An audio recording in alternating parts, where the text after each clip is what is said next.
حضرت کمیل حضرت علی کرم اللہ وجہ کے ساتھ ایک مرتبہ جا رہے تھے۔ وہ جنگل میں پہنچے، پھر ایک مقبرہ کی طرف متوجہ ہوئے اور فرمایا، اے مقبرہ والو، اے بوسیدگی والو، اے وحشت اور تنہائی والو، کیا خبر ہے، کیا حال ہے؟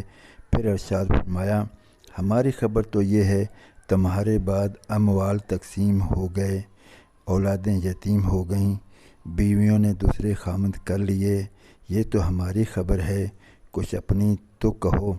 اس کے بعد میری طرف متوجہ ہو کر فرمایا، کمیل، اگر ان لوگوں کو بولنے کی اجازت ہوتی اور یہ بول سکتے تو یہ لوگ جواب میں یہ کہتے کہ بہترین توشہ تقویٰ ہے۔ یہ فرمایا اور پھر رونے لگے اور فرمایا، اے کمیل، قبر عمل کا صندوق ہے اور موت کے وقت بات معلوم ہو جاتی ہے۔